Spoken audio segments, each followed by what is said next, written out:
All right, so just a little perspective of, that is loud, a little perspective or look at how things are changing. Is anybody willing to share something that they thought was a little surprising, maybe from statistics that were shown or just a concept of anything that was in that video? Go ahead.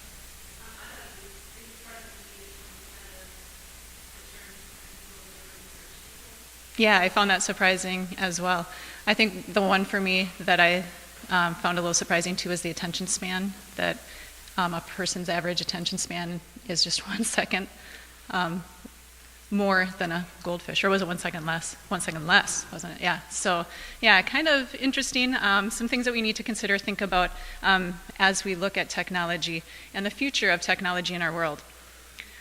So in my presentation today, there's basically 4 things that I want to touch on. The first one is, what is digital citizenship? It's kind of a new term that's being used, and not many of us are familiar with it.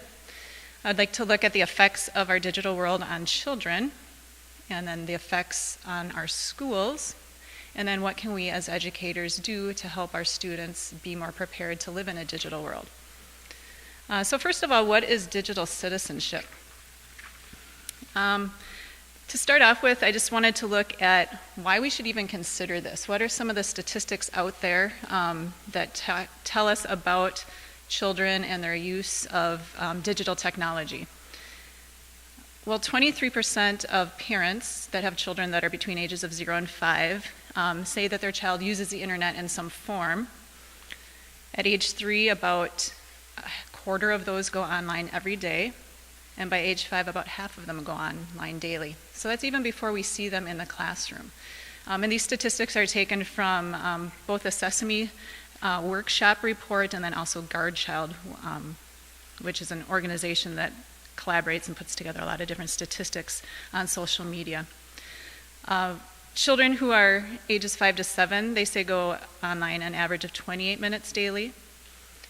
Children 8 to 10 are going on 46 minutes daily. And then when we get to the teenage years, it's even more, of course. 96% of them are on Facebook or Twitter, Instagram. They're using some sort of social media, and 93% of them use that every day. So it is a big part of the children that we interact with. It's a big part of their world, and something that maybe we're not as comfortable with, but we maybe need to consider thinking about getting comfortable with as we go here into the future. So what is digital citizenship? Well, one of the things that I think about with it, first of all, is basically just what is citizenship in general. And a lot of times we think about rights and responsibilities. So we think about our right to vote, the right to pursue life, liberty, and the pursuit of happiness, being a member of a group, all of those different rights that we have. And then our responsibilities, following laws, being respectful, participating in that group. Those are our responsibilities as a citizen. And really all of those things work together or are also encompassed in digital citizenship. It's just we're relating that now to digital technology. Dr. Mike Ribble, he's a specialist in the technology field and in education.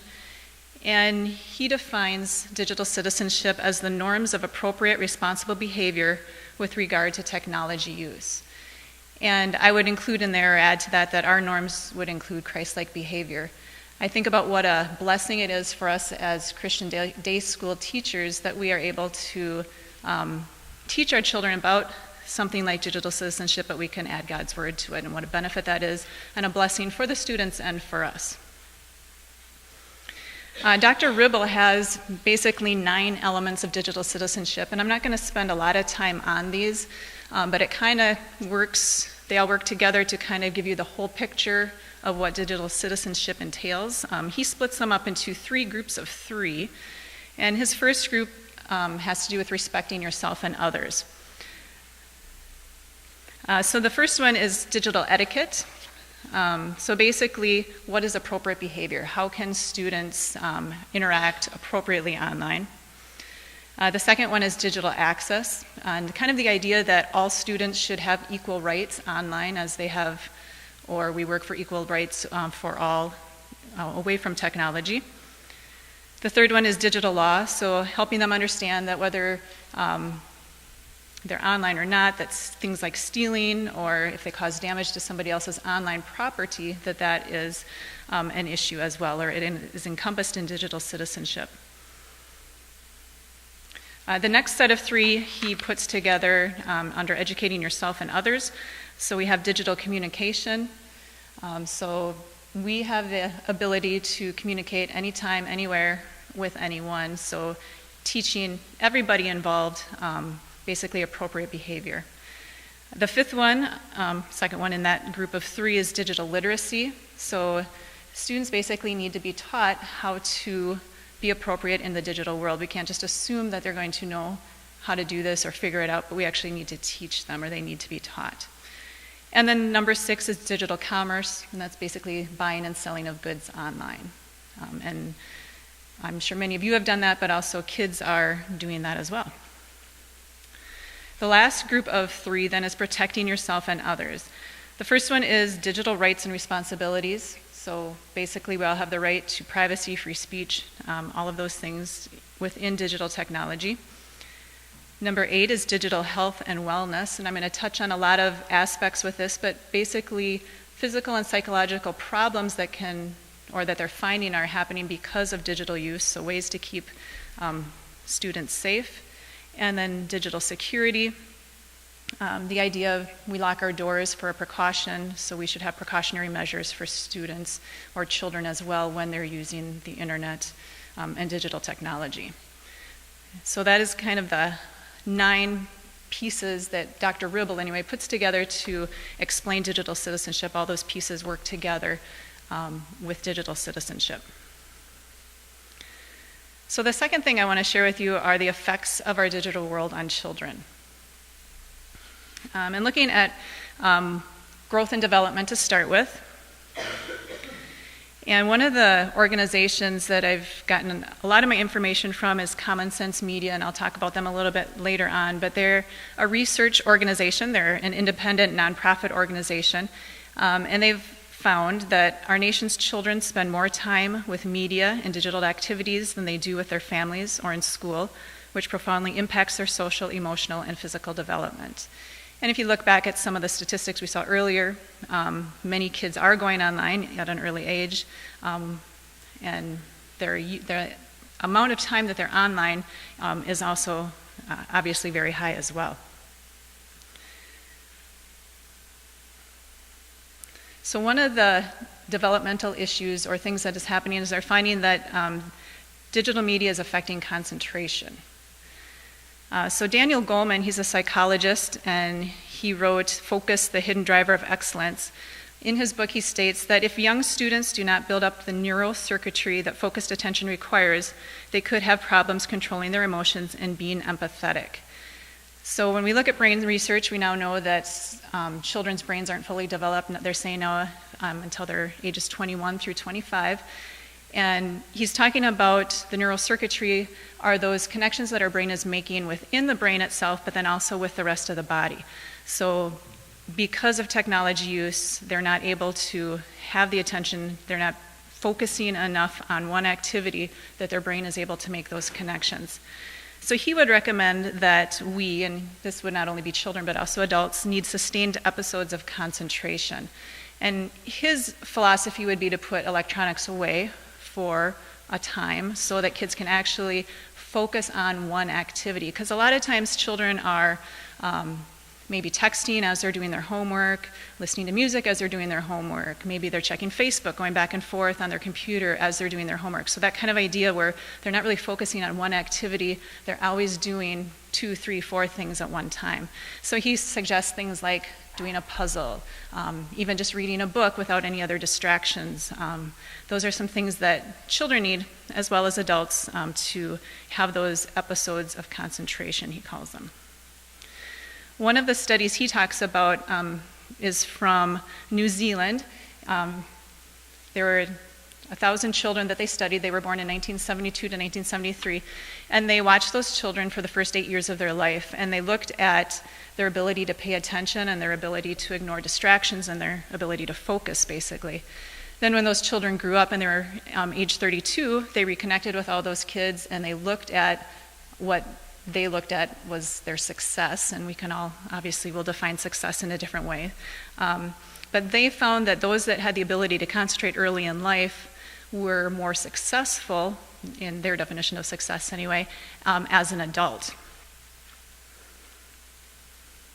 So in his book, Goleman states that the ability to focus, so that focused attention, is more important than IQ or the socioeconomic status of the family you grew up in for determining career success, financial success, and health.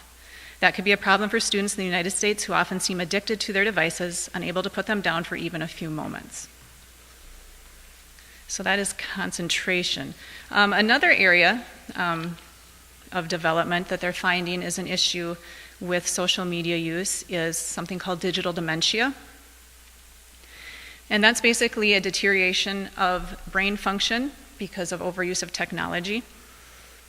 So the excess use is leading to unbalanced brain development. They're finding that the left side of the brain is becoming overdeveloped, the right side is being underdeveloped then, and then that's leading to early onset of dementia. And some of the symptoms that they're finding is there's memory problems, shortened attention spans, and then emotional flattening.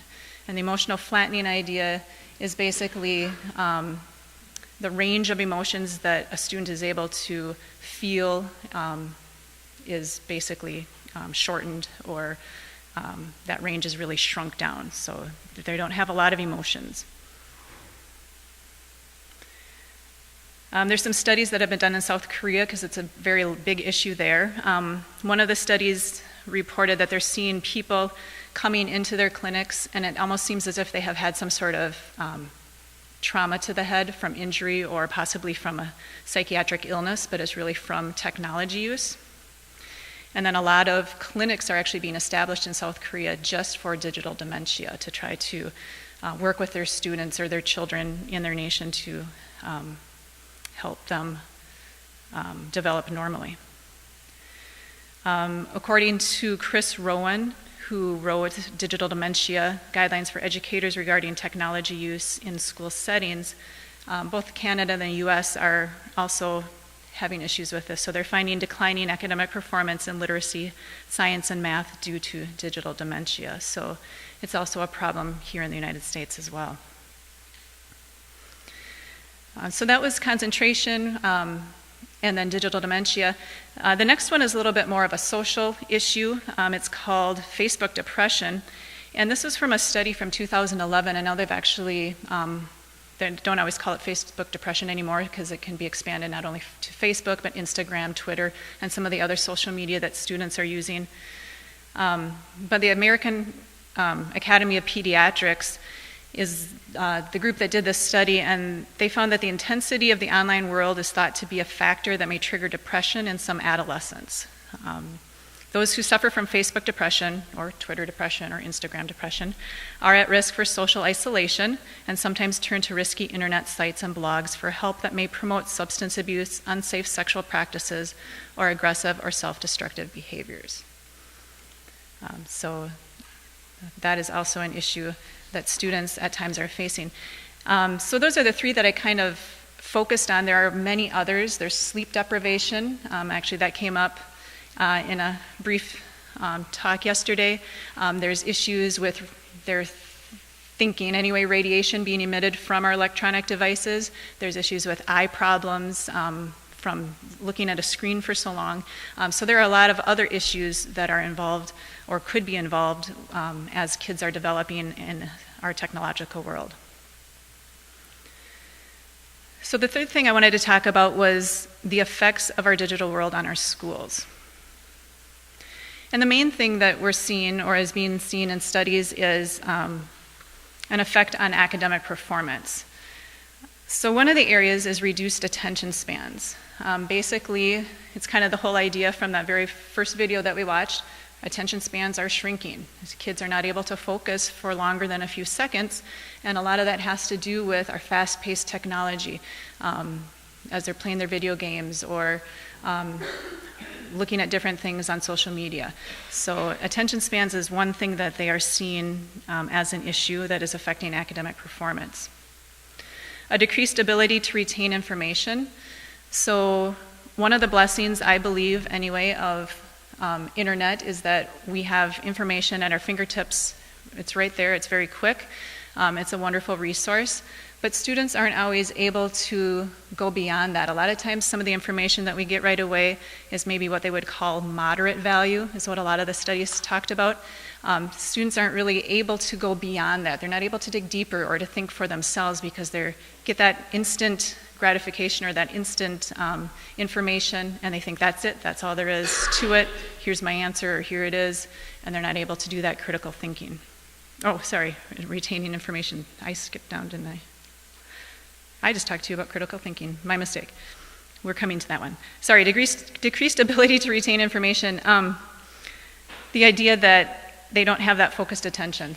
So they're skipping from one thing to another. We're keeping our brains too busy, and we're not taking time to actually retain the information that we're getting because our brains are too active. They're not able to focus long enough to turn that information into longer memory storage. Maybe that's my problem, and that's why I skipped. The next two kind of go together, decline in writing skills and pronunciation and grammar. So a lot of a lot of teachers are seeing students writing in texting form. You may or may not see that, but that is involved in a lot of studies. So kids are so used to their texting spelling that they're, it's starting to become part of their actual written language. They don't even realize a lot of times when they are doing it in their actual writing.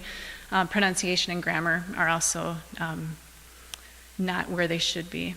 There's the decline in critical thinking skills, which I talked about a little too early there, but basically not being able to go in depth, think for themselves, think beyond the information they're getting.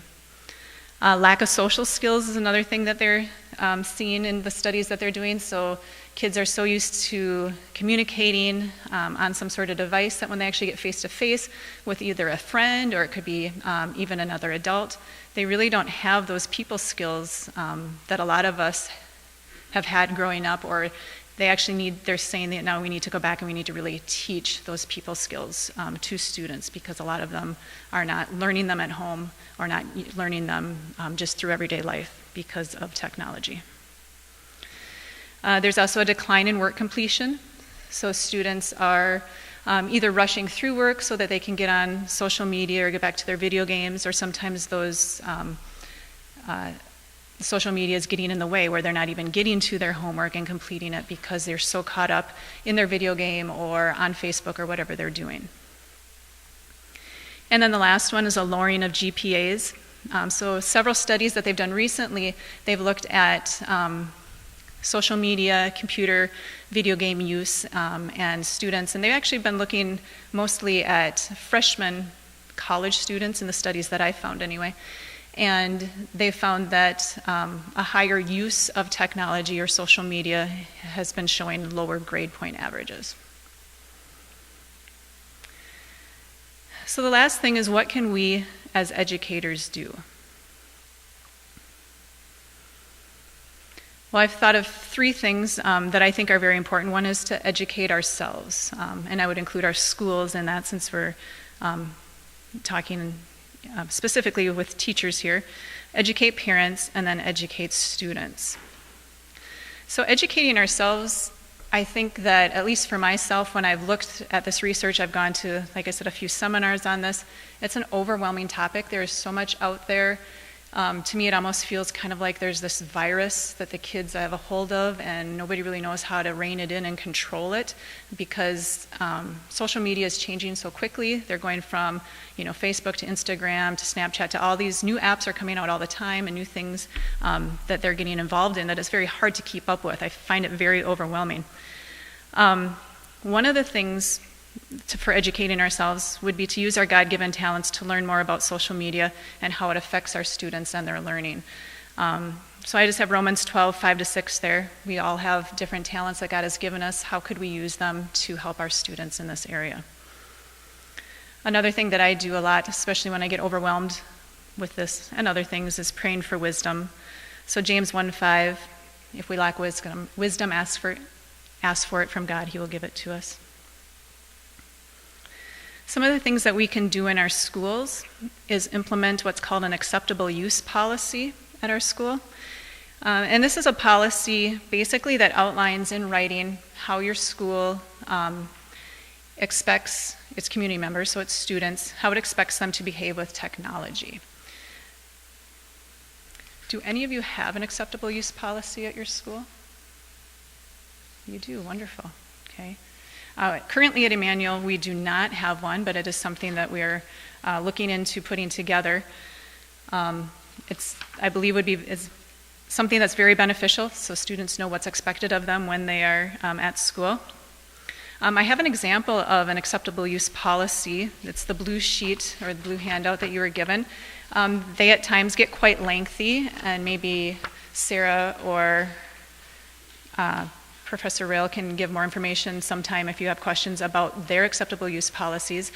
This one was taken off of commonsensemedia.org. If you turn to the back page, on the very back, I have the website there. They actually are a wonderful resource with a lot of things about digital citizenship. So I got this off of their website. They have a whole section on acceptable use policies, and this is one of them that they share. They have other examples that they share as well. But I just thought it would be nice for you to see what one might look like. So this is just an example, maybe not the best example. Some of the things that are important to have in your acceptable use policy is a statement of your philosophy. So what are you giving the students, but what is the benefit to them? So are you, maybe your schools, I don't know if any of our schools are at the point of one-on-one, one-to-one iPads. A lot of the public schools in the area, Mankato, are doing that. We don't have that currently at Mankato or at Emmanuel, but giving each student their actual own device that's owned by the school, but they use it during the school day. So kind of thinking about what are you allowing them? What is the purpose? What is your philosophy behind your acceptable use policy? Does it support or tie into some sort of code of conduct that your school might have? Clearly defining, what is acceptable use and what is non-acceptable use. So what do you allow them to do at the school? What is not okay to do? And then outline consequences of violating rules or expectations. And then the last thing that I think is very important is including a place for your administration, for parents and guardians, and then also students to sign and date it. And that is the one thing I noticed on the example I gave you. They have no place for signatures, which I think is very important, because that is just showing that everybody has read it, everybody's familiar with it, and everybody agrees to it. So those are some ideas of things that we can do. The other thing that I think is really vital to this is educating parents. Why would we maybe want to do that? Well, the statistics are kind of scary, actually, when you hear them. Only 15% of parents are what they call in the know, or basically know what their kids are doing with social media and online behaviors. So of the parents that were polled for this research, many of them didn't know that their student maybe had their phone in their room all night, or if they have access to a television in their bedroom or video games in their bedroom, what they're doing. A lot of parents just kind of say, oh, here you go, here it is, have fun. And they don't really think about setting up guidelines or boundaries for their children. And then only 1/3 of households with internet access are protecting their children with filtering or blocking software. Pornography is becoming a huge issue with young students, as early as 5th and 6th grade, and then through high school as well. And these statistics were taken again from Guard Child. So some of the things we can do, we can make parents aware of what our school policies are. So if you have an acceptable use policy, or if you're going to be getting one at your school, always good to let the parents know about it. But the other thing I think is really vital is holding informational meetings. So parents understand, what is digital citizenship? What does that mean for my family, for my child? What are some things as a parent that I can do? And I know at Emmanuel we had one PTO meeting where we talked about some of these things and gave parents some information. And I think it's just really important because that's basically where it starts. We can do as much as we can at the schools, but if students are having access to this all night, they're coming to us and they can't stay awake, or they're not getting their homework done, it's a little bit harder for us as teachers to do a lot about that. So parents really need to be aware of some of the issues, some of the statistics and research, so that they can be comfortable setting some guidelines for their kids. And then I included Proverbs 22:6, train up a child in the way he should go, and when he is old, he will not depart from it. The last thing then is educating our students. So again, if you have one acceptable use policy, or if you create one, making them aware of that. Hopefully you would have a place for them to sign it. The thing that I'm pretty passionate about and have been working toward, at least for my classroom, is a digital citizenship curriculum. And I have a couple resources listed here that are wonderful, wonderful resources. They're both free. One is Common Sense Media, and they offer a K-12 digital citizenship curriculum. The purple sheet that I handed out to you is an example of just one lesson that they have. It happens to be on cyberbullying, and it's for ages 6 to 8, or I'm sorry, grades 6 to 8. And they just have a lot of great ideas, obviously things that we can tailor for our Christian education. We can add Bible passages to that. Just really wonderful information for us. They have a lot of video clips for kids to watch about digital citizenship, and it's all free. So it's a wonderful resource. The other one is In Control, also a great resource. This one, again, is also free. They only have their curriculum for grades 4 through 8, so not quite as much as Common Sense Media, but also a great resource for teaching children. So implementing something in your school is definitely an important thing for students, because it's something that is new, something we maybe haven't thought about. Teaching children, they really need to be taught what is appropriate, what is not appropriate. Some other things for educating our students, and these are some different things that I've just talked with my students about, or thought about as far as what are some things as educators we could do. So modeling good behaviors. So whether you're in the coaching position, teaching position, even parent position, using technology appropriately and at appropriate times is very important. And if our children and students see that, hopefully they will model that behavior as well. So encouraging them to have balanced lives, talking to them about finding other activities to do, setting some parameters, but even in the classroom, just talking to students.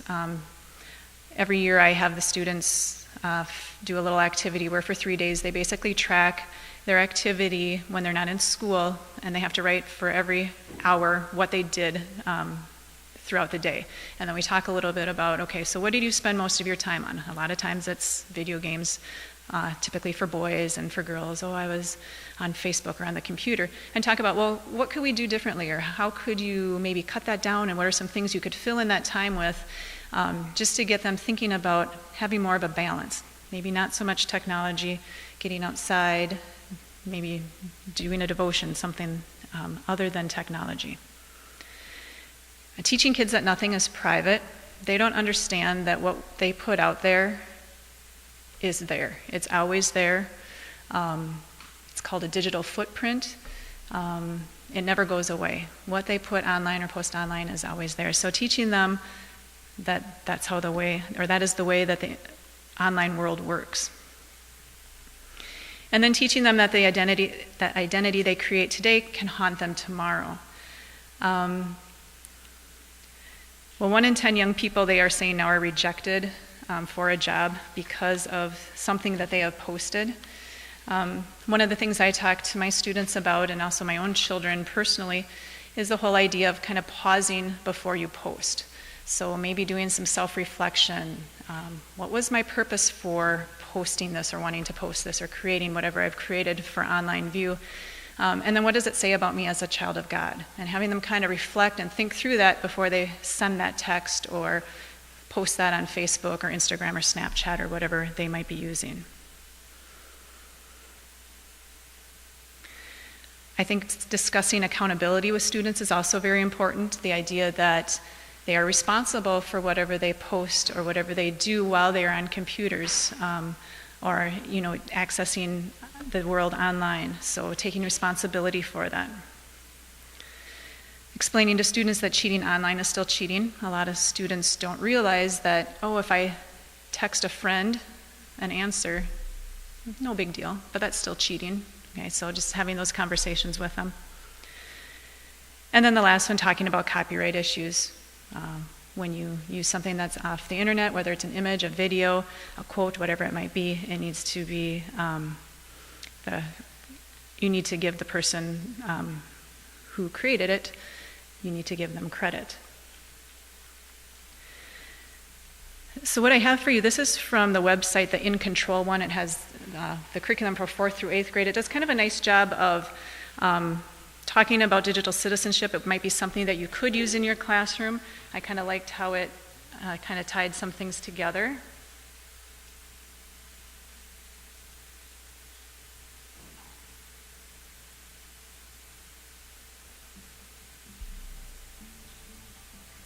I think we might need louder sound on that.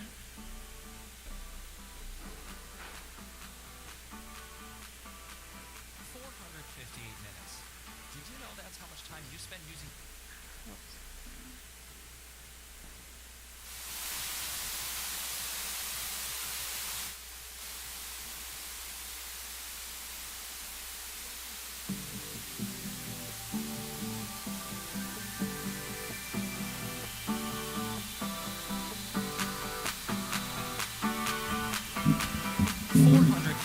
minutes. Did you know that's how much time you spend using media each day? 7 hours and 38 minutes. Imagine how that adds up over a week, a month, a year. Being connected, being online, it's what we do. We're all digital citizens, but what does that mean? Is it like being a citizen of a country or state? Are there internet police that'll track us down for breaking a law? Are there even any laws to break? The answer is both yes and no. Not everything online is just like the offline world. That doesn't mean it's a free-for-all either. You're part of a digital community, and that comes with certain rights and responsibilities. Sounds familiar, doesn't it? Most rights and responsibilities are universal, like equality, freedom of speech or religion, or just being who you are. As citizens, we want to exercise our rights safely and responsibly, respect the rights of others, and be a force for good so we can make the community better. Being a digital citizen is also about knowing how your behavior affects your digital interactions and how to take charge of your online presence. Part of taking charge is understanding what you're watching and reading. There's a lot of information out there, some good, some bad. So knowing what's what is important. We all participate in a variety of digital communities and in many different ways. You're probably more casual on social media than you would be on a bulletin board at school or for a class project, and that's okay. It's just like being offline. You behave as expected for the situation. But that doesn't mean you can forget about the fundamental need to be smart, fair, and considerate. After all, each of your online interactions builds your digital reputation, and you want to be known as a good digital citizen, don't you? So, how are you going to spend your 458 minutes today?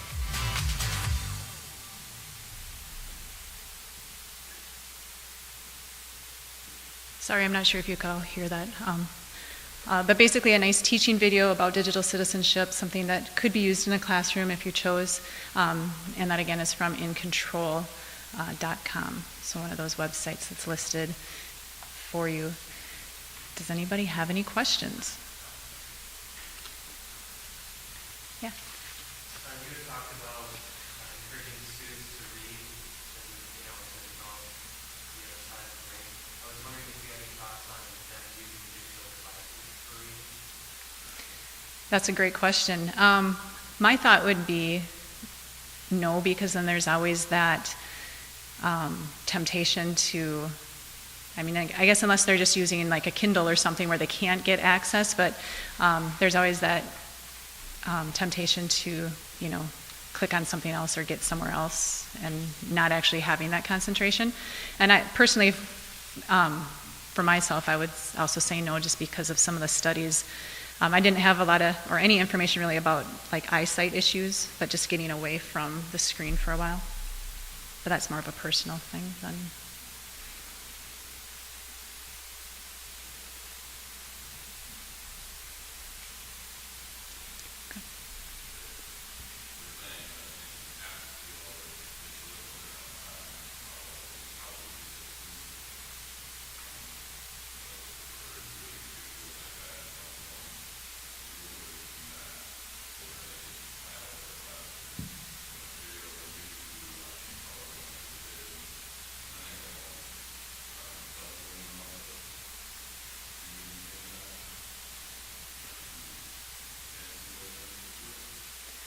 I'm not personally against technology in school.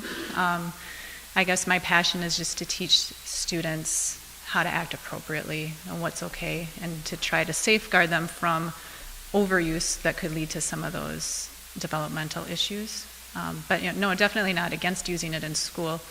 At Emmanuel, we don't have one-to-one iPads. Teachers use technology or use our laptop.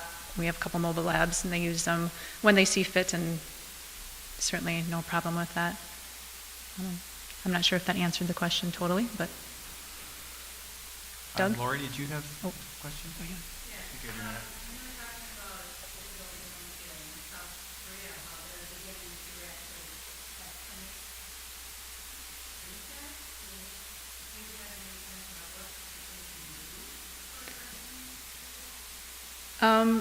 I don't have a lot of information, so yeah, it is to try to reverse the effects, but I don't have any information as to the success in that, because it is a brain developmental thing.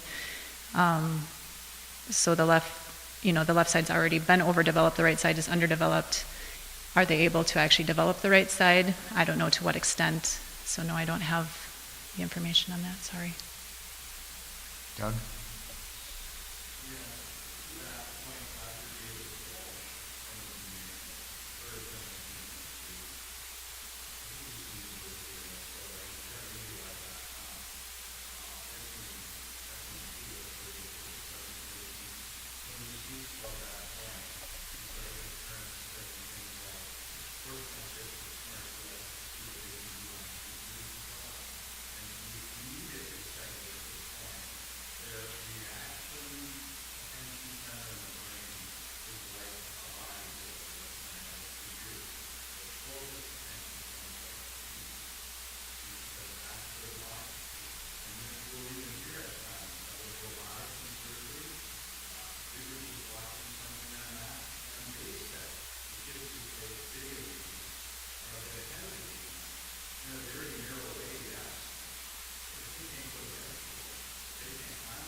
Go ahead.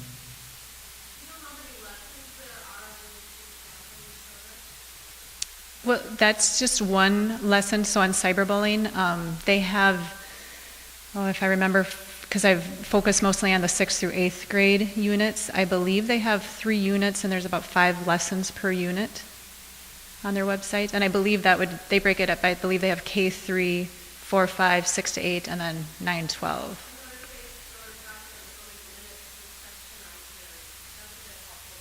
Yeah. Yep, and I think it's something that if you're interested in looking at, you can certainly pick and choose what parts of it you use and don't use, and it's still a benefit to the students.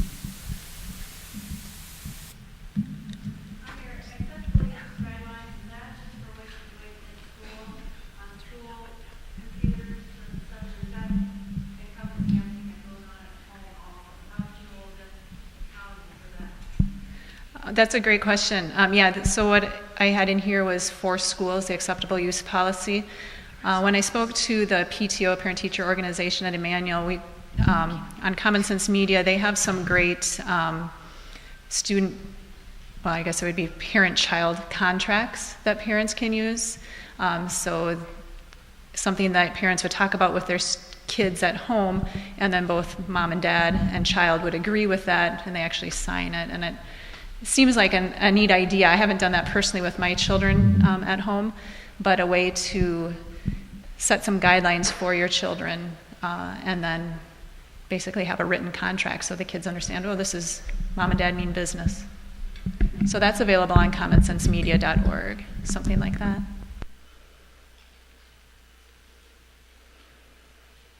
Yeah. Earlier this week, there's a newer site out, maybe you've heard of it, YikYak. I have not heard of that one. An anonymous version of these social media sites. In other words, you can post anything you want without really being asked to know what you're saying.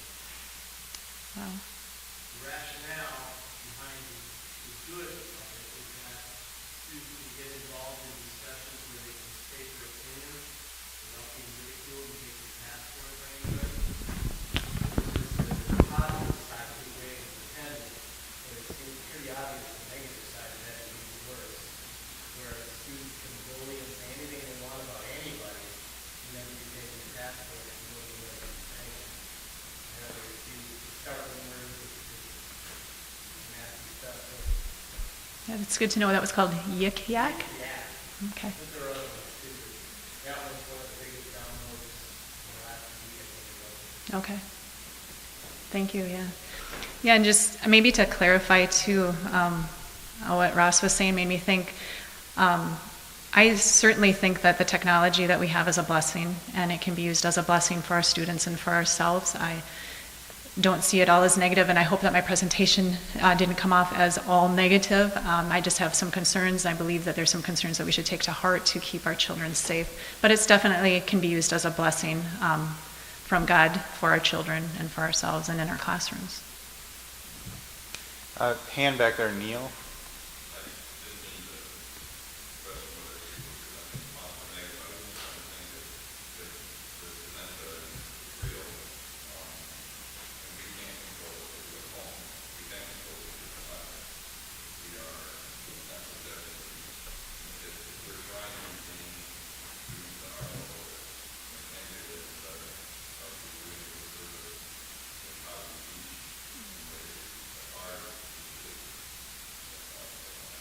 Sure. Yeah, no, and I think that's a great point. I think that I would definitely have some reservations if Emmanuel chose to go one-to-one. I'd have to really think about that, and we'd maybe have to, see if that's really the best for the students. Andrew? I agree with you with the whole technology being a positive thing. One thing that comes to mind is most of you probably read the Screwtape letters, and I remember one of the letters in there said that one of Satan's biggest victories is getting us out of the present. And he wrote that, I don't know, for reasons, if we doesn't bring technology even out. And, that's one big thing that technology does. Can. I mean, it doesn't have to, but I think if we're just totally immersed in that all the time, that can be a danger. Definitely. And I'm not saying whether it's bad to have toys in your classroom, but I think it's Definitely. Doug?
Ross, do you have anything? I thought I saw a hand over on the right side. Was anyone over there? Okay. Sarah, I think you were next.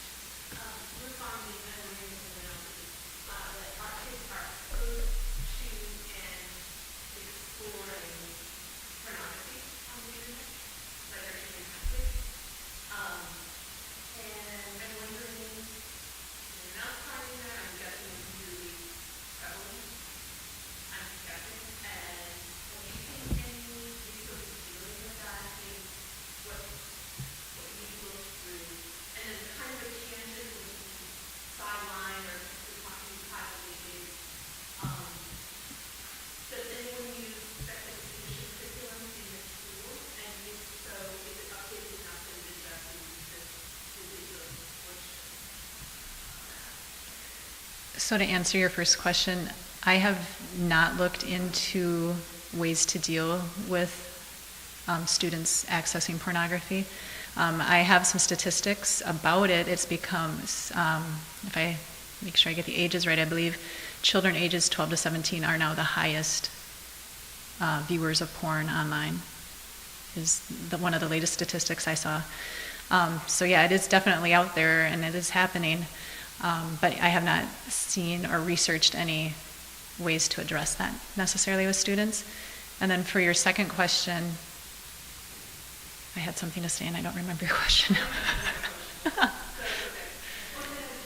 Oh, we do not have a sex education curriculum at Emmanuel currently, but that's something that we're working toward. We talk about it at different age levels. So I have 7th and 8th grade science, and I talk about it with our life science. And I haven't touched on the pornography part of it. It was always, or has been, something I've wanted to encompass when I talk about digital type things, which I'm still working on. So that would be great. Ross, did you have a response to Sarah? Okay, you can go. Our firewall is an annual track all internet access, and then categorizes it. And we run into quite a few people that get caught up in inappropriate sites. We find that many problems in it. But that's at the school. We can do that at school if they use the firewall. They take their cell phone or smartphone, they turn off Wi-Fi. Now they're off on their own. So now you have, this is where I think it's important to let parents realize what's going on and help them find things that they can, there are apps that you can put on their phone that help. They need to understand that their children can get, I don't think they realize there's just some disgusting that's out there that, 3 clicks away, that you as a school really can't do anything about it. They're on 3 feet of work. Michael? That common sense media site is good for new users. He wants to go see the latest movie. That is good. And plug in another one. Plug in has a Christian perspective to it. The common sense media is not good. It does give a quick synopsis and then it gives what might be PG-13 and they might say it'd be appropriate for about 16. So I give a quick kind of what age range. They also do book reviews as well. Yeah.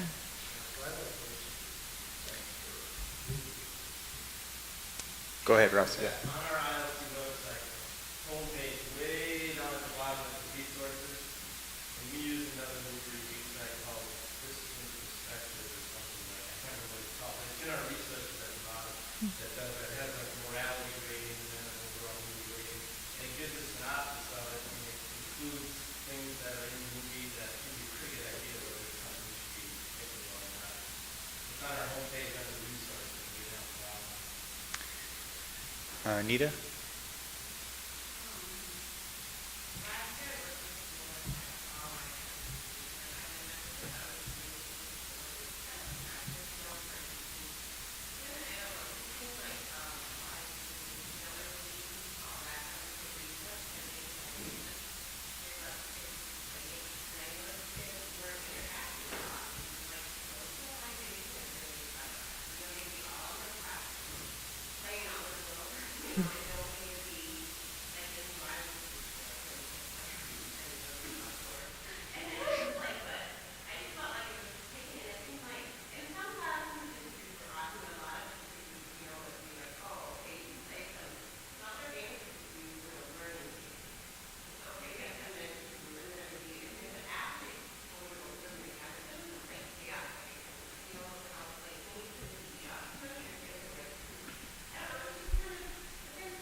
Yeah, I would say if schools think about going to the one-to-one iPad idea, that they would really have to set some guidelines for, as a group, what's okay, what's not okay in the classroom.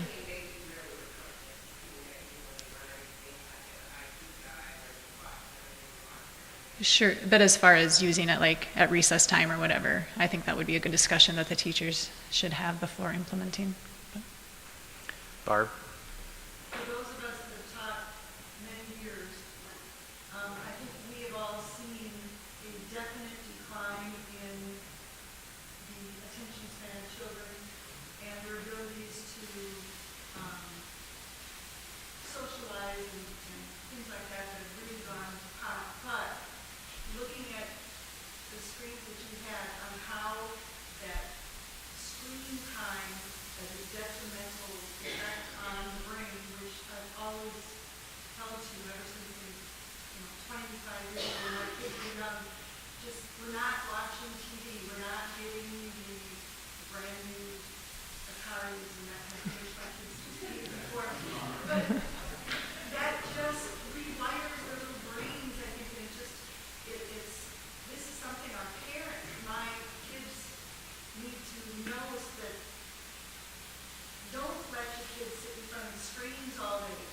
It's just not at all good for the development. I'm glad at the end of my teaching career, I can't imagine sitting there going and just hitting all these kids that are just, no, I don't know what to do. Yeah, educating parents is definitely a key, I believe, as well. Go ahead, Ross. Yeah, just kind of a rude awakening. Don't ever think that you're staying ahead of this student with the appropriate use. There are ways to get around even a good firewall. For instance, maybe you're aware of this, maybe you're not, but they can take an inappropriate Latin part in English, enter it into a translation website, get the Russian or the Bulgarian film of it, enter that into the search engine, and it blows through the firewall and goes to the inappropriate site in a different language. There are a number of ways of getting around stuff. So just because we have something in place, don't assume that it's doing everything that we want it to do. I had a question about the Facebook depression that you referred to. Yeah. Is the cause of that just the use, the use of Facebook and Twitter, or is it what they're seeing? Did you find any information on what causes the Facebook depression? What I found when I read that study is it had to do with the idea of they're reading about all these great things that are happening to other people, and that's causing their self-esteem basically to be lowered and causing some depression. But they're on it so often. I think it's, the regularity or the use of it over and over and seeing that all the time and then having those thoughts. Good. I have an uplifting comment after all the discussion, but the one point we had an experience with my daughter Amy and her Christian friend. She was at a volleyball game, outdoor volleyball game. There was one of her friends from her manual had taken her phone, taken a picture and posted something on Facebook without her knowledge. I don't know what happened, that she hadn't posted it out or whatever. But one of her Christian friends from ILC quickly got a hold of her and asked her what was going on. It was within minutes of when this came online. She found out, took it off, whatever had to be done. But it was just really a nice thing to know that your friends are also able to watch out for you and encourage your children to do the same thing. Just help each other. Yeah, definitely. Ross? Not that deep or anything, but kind of in connection with that, it's also in that form that both of them, one thing that we encourage to teach your children how to do is to lock your devices. I mean, it's not convenient all the time to pull out your phone and have to put in a code or whatever it is, but hers was not locked at the time, so whoever picked it up had access to it. Teach them how to lock their tablets and their laptop. In the dorm, we've had trouble that somebody will go in somebody's room and use their device and do things they shouldn't do. So as soon as you get to it looks like it's the device owner, but it's actually somebody using it. intelligent passwords. I have to tell you, I've been fairly impressed with the recent group that came up. I asked them what good passwords are. I tell them what isn't a good password, like one of the props used to use the brand name and moniker right in front of it, and that was his password. So they are coming with pretty good knowledge and doing a good job about teaching them what good passwords are. And that's pretty important these days. You don't have to give a quiz, do we, on what's a secure password? Everybody knows, right? I would hope. Kirsten? You talked about Facebook and Facebook protection and so on. Part of it is seeing all the great videos people are doing, and I think also is the affirmations that they get from visible remarks and how that builds into your self-esteem, and also the little like red square numbers that like a pleasure center can be doing. I think I've read some articles about I don't know what else to call it. Like you can validation, this is something faster than you go online and see it. Yeah, it is working. So it's not filling my bucket? Doug? Probably the English classes, somewhere, English teachers have spoken with the students about the differences between good literature and bad literature, and when you get to bad literature, some poor writing, but English literature content. Lots of, I had a great discussion about libraries, books that still are digital. And, you know, if the kids are going to take out a book, and let's say there's an inappropriate part, and they go, well, look at this part. That's probably happening. We all know that at some point, whether in school or out of school. A lot of times, books are donated to the school library, and I know they all look at them. I remember a discussion about an angle about that book going on, and that would be wrong. As Ross said with the 3 plates, or the 2 plates, I think it's the 3 plates Ross.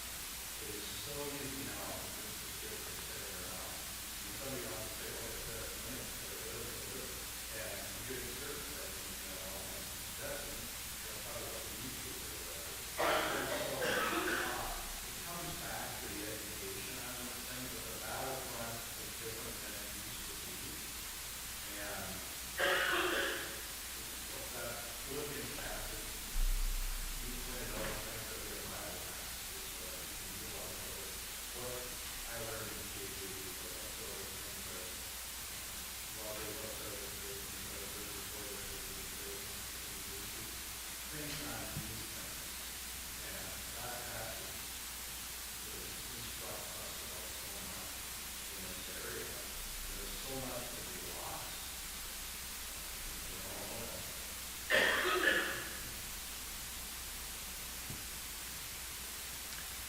Any more comments or questions?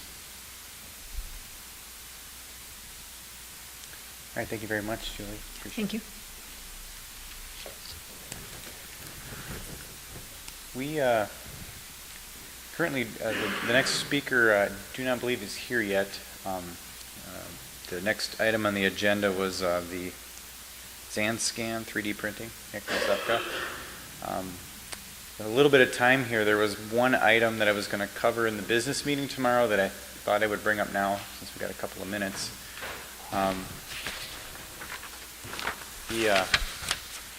You recall last conference, Messiah faculty came with a presentation regarding a database of textbook and curriculum sharing. They did a survey before our last conference, asking everybody what textbooks they're using. They asked you to rate them and as a way to share that information with everyone. And I wasn't at last conference, but I gather that this was responded to favorably, and I think the conference asked them to come back with a way of continuing this project on a year-to-year basis. And I talked it over with Seth regarding this whole issue, and we thought the most efficient way to do this maybe would be to appoint someone to manage this database from year to year. someone who can gather this information from the schools and report back. And so we came up with a couple of things that might be the scope of this person's and this project's function. And Seth gave me some things that he and Paul were thinking about too. I've asked Sherm Carstensen to function in this way, and he's accepted that. A couple of things that maybe he would do would be to come up with a way to annually collect information from schools to update this database so it's current. Maybe develop ways to make it accessible to schools with reports, such as for schools that are looking to update curriculum so they can see the rankings that other schools have given different textbooks, and then that way everyone can have that information if they're looking to update curriculum. And maybe also suggest ways for us to use that information at conferences possibly to maybe have a Title V type thing so that everyone can see what the latest curriculum is. And one way that could possibly be done is Jen and I have been thinking about or looking at a way to develop some sort of a website for the conference to have. Jen has been talking to Nate Udy, I think it was, about putting something like that together, and this textbook database would possibly be one way or one thing that could go on that, and a way for that to be accessible to everybody. So I was going to share these things with Sherm, and he could maybe develop a way to make this a continuing thing or a perpetuating thing. But I thought I would see if there was any comments or suggestions from the group as well that I could, for me or for Jen or for him, to relay to him on that project. Ross. The thing about that is with any other well-intentioned project is that no matter how well you set it up, it ends up falling on the end user to do their part to update and change things. Right. So I don't think you should make sure to go through the thing unless you get the commitment of people who are willing to, everybody says, we like it, it's a good idea, we'll do our part. And everybody needs to step up and do their part. We've done something similar to that before. We had a CLC news cycle for like 2 years. And then somebody came up and, we're like, and we did it down, and got it. I really like the idea, but I think we have to get everybody behind it before we have to go through the effort. Again, I wasn't privy to the conversation at the last conference and the feedback to the project as to what everybody's idea was as far as is it a good idea to continue doing this.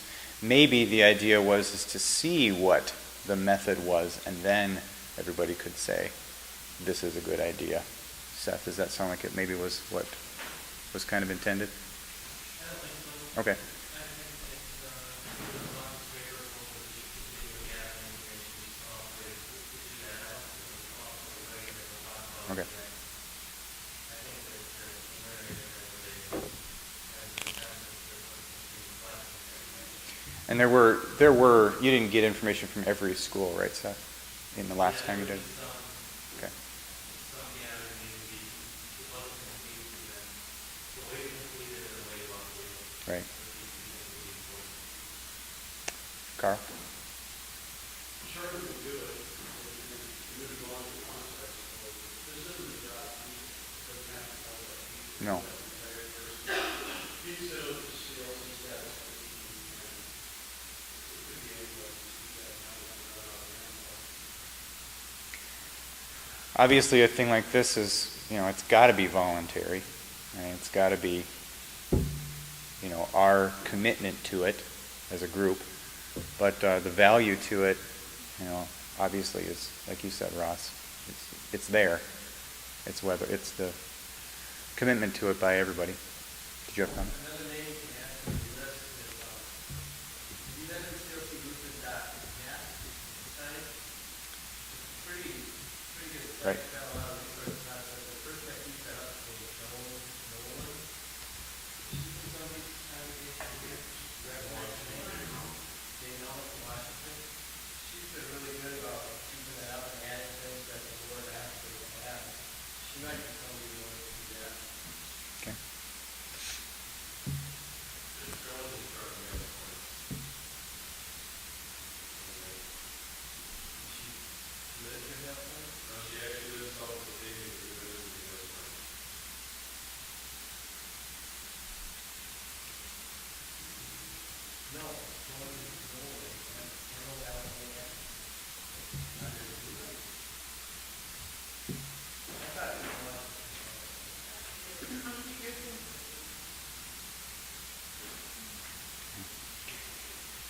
The other information I touched on was that I'll briefly move to while we think about this is I mentioned that Jen was talking to Nate Udy about a possible website for various things that would cover for our teachers conference. Jen, if you wouldn't mind giving a couple of things that you're thinking about doing in regards to that. In planning for the conference for us, we were running into issues where they hadn't planned a conference in 10 years. I had never planned a conference. In planning for the conference this year, we ran into a couple things. Dave hadn't done one in 10 years. Neil and I had never done one. And so there were questions we were coming up with of how do we handle this? What are the things we have to have? And those things are pretty well outlined in the guidelines already, if you have access to them. So one of the things that I brought up to Matt was that it would be nice if we could have somewhere we could all go. We have the online file folder, but from what I gathered from your registration forms is that you either have never heard of it, although you have now, because Lori just told you yesterday, but you hadn't heard of it prior to that, or prior to or you're not accessing, or you're only accessing every now and then. And it is an amazing, I go to it quite often.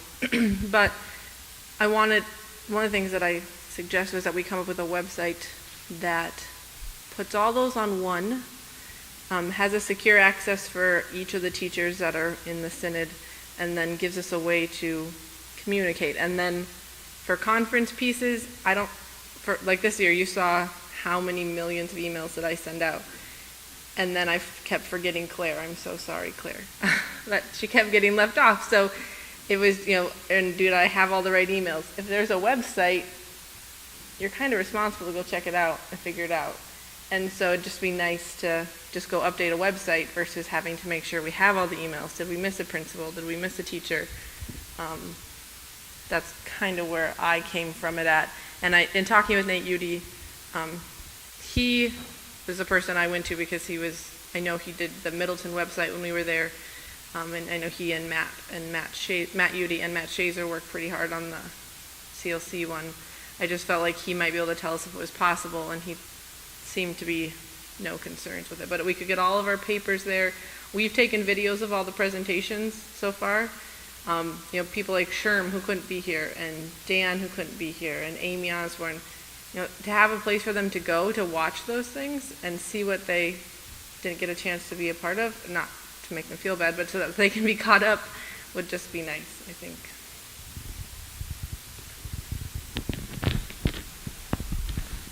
And of course, that would be also an ideal place for the professionals, the list of professionals for special ed, that kind of thing as well, and this possible textbook database. So hopefully that'll be coming up in the next year or so.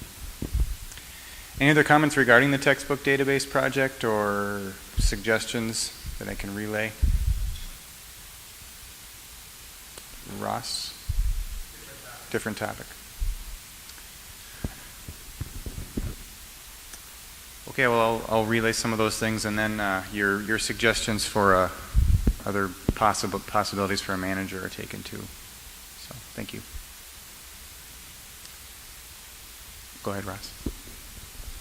I have a letter from Joe Lau. He was going to try to print it out in hard copy, but he didn't remember how to write the cursive, so it took him too long. So I have an email from Joe here. I wanted to bring it up before we close the conference day later. Didn't have it. I regret that I'm unable to attend teachers' conference this year. Unfortunately, commitments to coaching volleyball have caused a time conflict. I always look forward to seeing everyone and sharing classroom experiences. I'm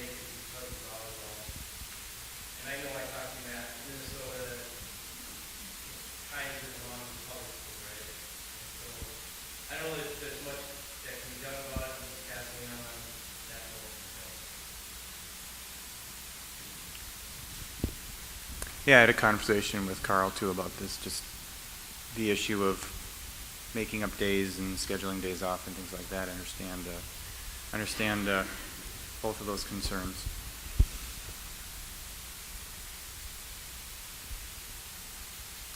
I think I saw Nick walk in. Nick Marzufka.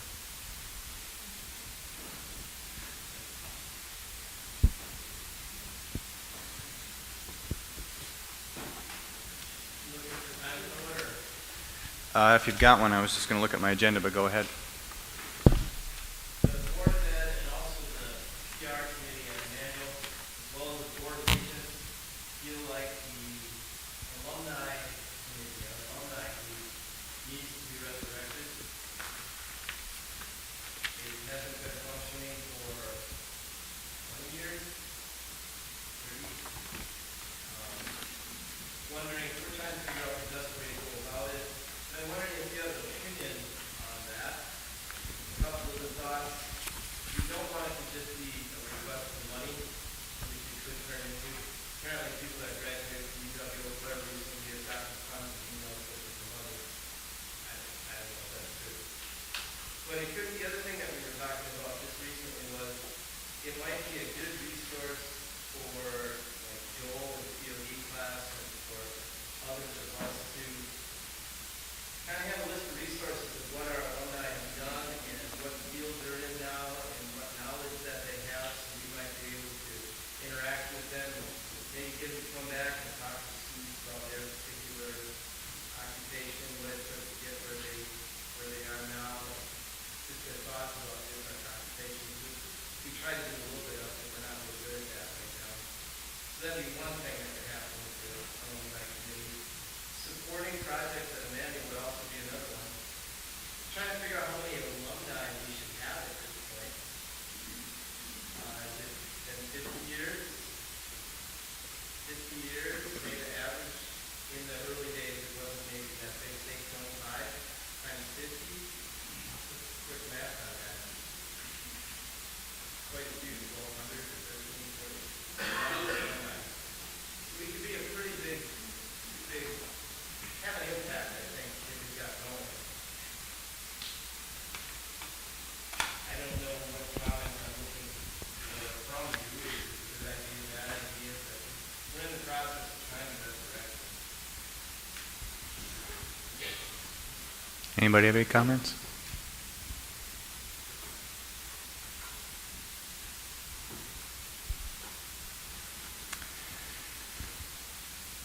All right. Well, I don't have anything else that I can bring up now that can't wait, or that needs to be done, that can be done before our business meeting tomorrow. So looks like Nick, you're just about ready that you can get started. All right.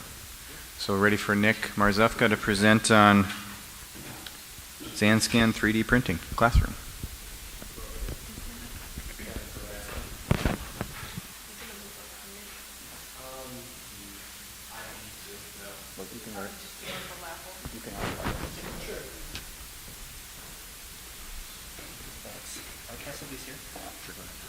I'm going to throw them at them eventually. I have my notes out in my car here.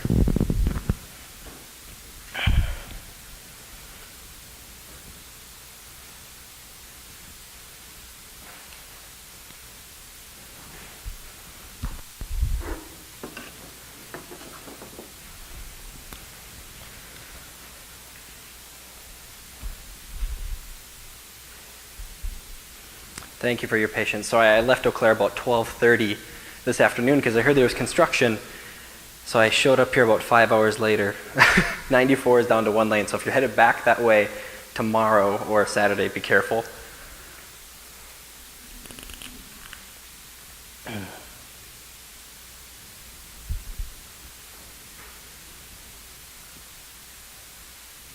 And I did ask if I could let you out a little early to food. I did do that. They said I have to keep you till about 6:30, but if we end a little early, we do have to kind of wander around because they're planning for 6:30 for food down there. So I did try to get you guys food earlier, but they said there's times on the oven. We gotta wait for that, so.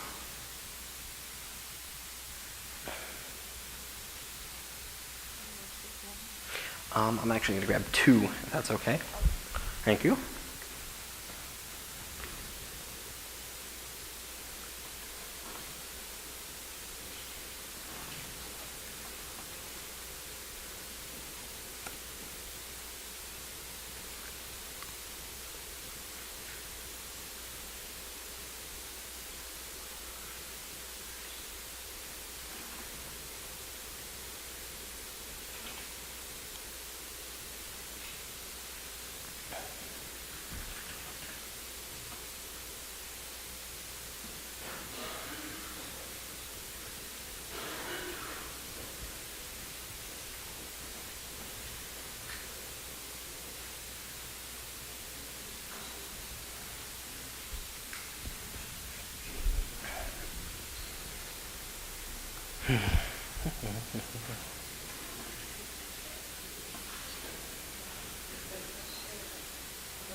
Huh? Oh, no, it's okay. Is there anything you want me to be saying? Okay. I made 2 required by the skin of my teeth. Mm-hmm. And there are speakers, correct? Yeah, okay. Yes? Hey, that'd be great if you wanted to. And it's unlocked. It's right to the right. Right, I do. Exit the door right to the right of the black car. There's a little silver Jetta. They'll be sitting right there. Cool, thank you. They're under the directions. So. What? Yes, I did. I was. Yeah.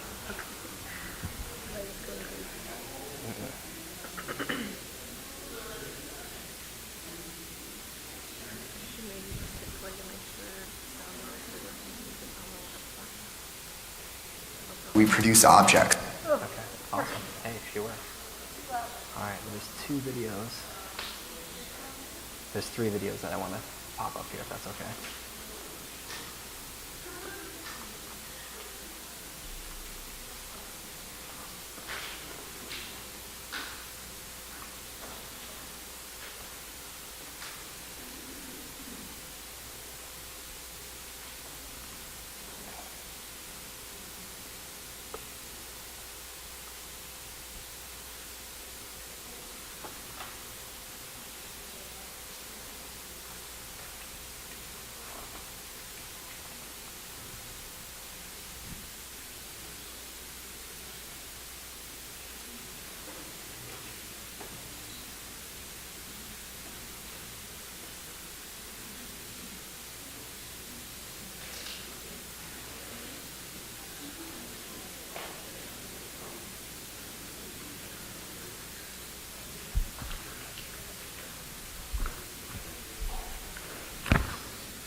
All right, so since I looked at the schedule this morning, and you guys have been sitting since lunch, right? Or has there been a break? Break, one break.